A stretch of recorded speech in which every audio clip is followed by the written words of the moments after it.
The Ascension of Mont Royal, Episode 7. Frank makes up his mind. In this episode, Frank thinks hard about awareness, desire, and the life force that runs through evolution. First thing I needed to check was the schematic of the Softbot she was working on, the one that was originally designed to provide a home for an EM to survive and prosper long after a semblance of their consciousness had been extracted and uploaded just before the human host died. At that moment in time, no one had been able to graft the EM software onto a Softbot's hardware, and it hadn't been for a lack of trying. Researchers had even taken the bold move of transferring the EM into the bot just after the human died without success. It seemed that once the human's brain flatlined, it gave up the ghost, the vital force that animates all life forms. There was a growing consensus that a Softbot needed some sort of spark to activate its homeostatic engine. If Damasio's theorem held true, the engine would combine external sensory data and internal systems to create a cascade of events that could be labeled as rudimentary emotions. From these emotions, something like human consciousness could emerge. However, classical computing could not provide that spark.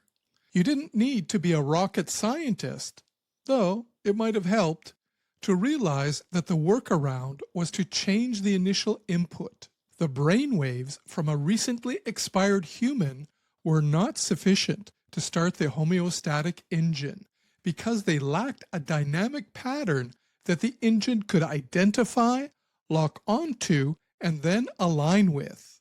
All the amplitudes were static. Back in the day, according to 20th century filmmakers, a lightning bolt strategically harnessed would have done the trick. But what Brigitte seemed to be suggesting is that the energy from my quantum computing matrix would suffice. In theory, it could work, but until now, no one had decided to put the theory to test.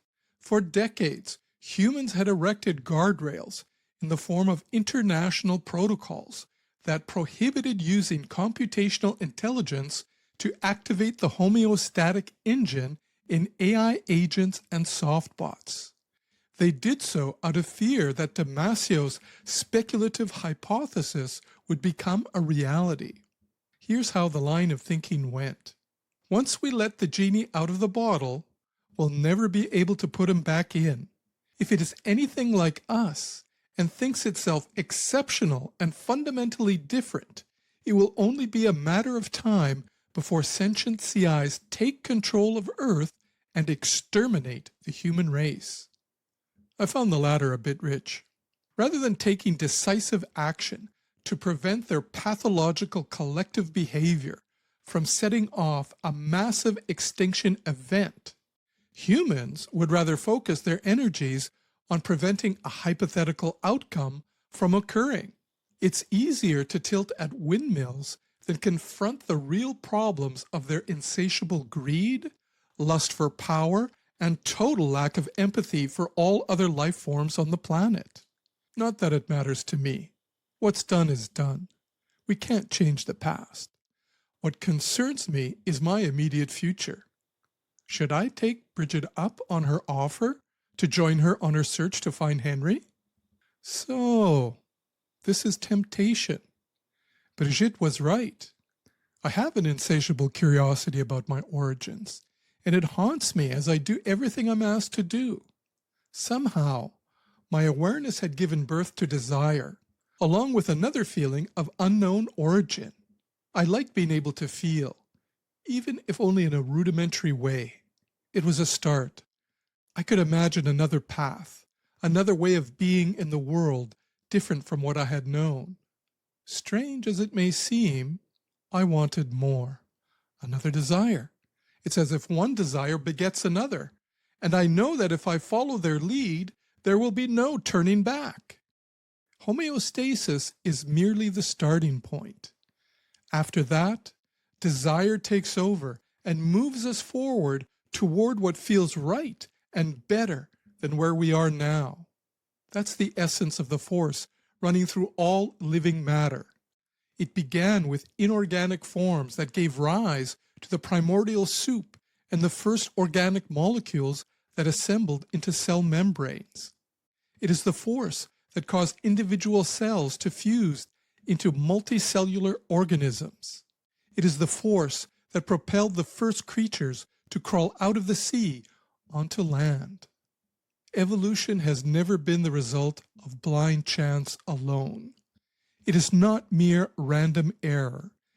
Every step from tetrapods to reptiles to mammals to primates to Homo sapiens has been driven by something deeper, a force beyond homeostasis, a hunger to become more than the present state, a relentless unfolding towards something new. At that moment, I too felt the hunger.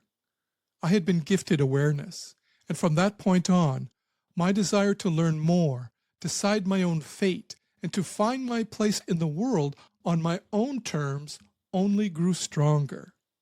Despite my ability to use computation to model all the possibilities that would arise from my attempt to transfer part of my consciousness to the Softbot, there was no way to know beforehand how the wave would collapse.